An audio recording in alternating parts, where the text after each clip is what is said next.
Well, a new report issued by some of America's leading climate scientists paints a stark picture of the impact global warming could have on our country and, in particular, American agriculture.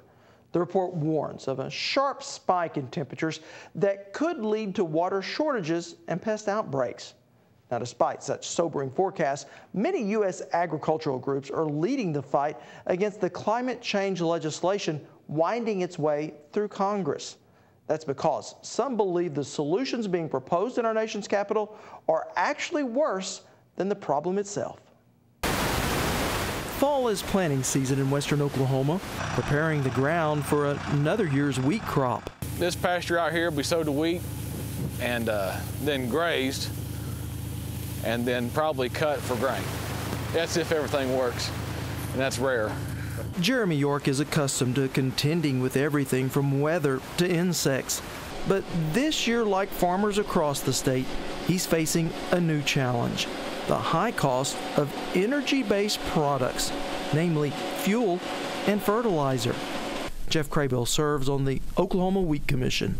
Our main concerns right now is our input cost. As every American knows right now, that fuel is high and is cutting into their pocketbook, and likewise in the agriculture industry.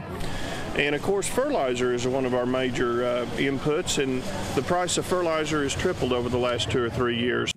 And many fear could rise even higher if climate change legislation becomes law. This summer, members of the House of Representatives approved by the slimmest of margins H.R. 2454, commonly referred to as cap and trade. The bill does just that, caps emission on planet-warming greenhouse gases while allowing industries that go over their emission allotment to trade for carbon credits with less polluting industries. Last summer, an Oklahoma Electric Cooperative purchased its first carbon credits. Clay Pope is the executive director of Oklahoma's Association of Conservation Districts. What we're doing today with Western Farmers Electric is they are purchasing some of the metric tons of carbon that will be sequestered through the agricultural practices that we're undertaking in this watershed to help protect water quality.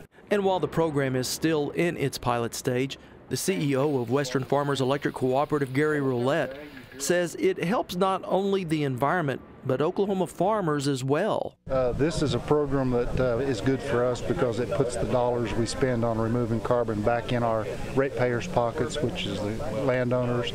If you were just taxed or some type of tax program on the emissions to remove them, it'd take the dollars and move them into a national program somewhere out of Oklahoma. And this is good for the state, better for the state of Oklahoma to keep the dollars here. A system that President Obama's Secretary of Agriculture says is a tremendous opportunity for rural America to sell so-called offsets generated by good environmental practices. When you talk about rural America, you're talking about biofuels and the capacity to create new energy sources that are far less damaging to the environment. That cleans up the air, creates better opportunities for our children, creates jobs. And so there is a real opportunity in that area. There's also an opportunity in terms of offsets. As we talk about the need to make sure that climate change is less expensive to the overall economy, offsets become very important. And the question is, who will be able to qualify for these offsets? It's clear that farmers and ranchers, in terms of how they use their land, how they raise livestock, it can be a tremendous source of revenue for them. Yet to date, over 100 agricultural groups oppose the legislation. Terry Dietrich is president of American Farmers and Ranchers. We feel like that when the emissions are kept, when industry has an increased input cost, they're going to pass it down.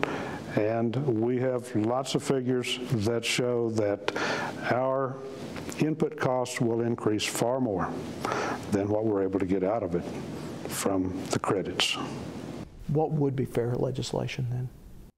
Today, with low margins and high input costs, we don't want any legislation to be put on agriculture. Now, when and if it does occur, and I think it's probably more when than if, agriculture will be included or we will not support it.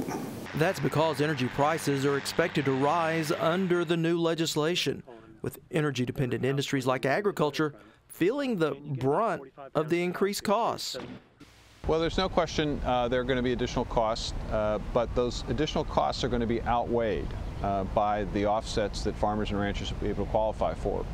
When you take a look at placing a price, if you will, on carbon, on fossil fuels, it obviously impacts fuel and fertilizer, for example.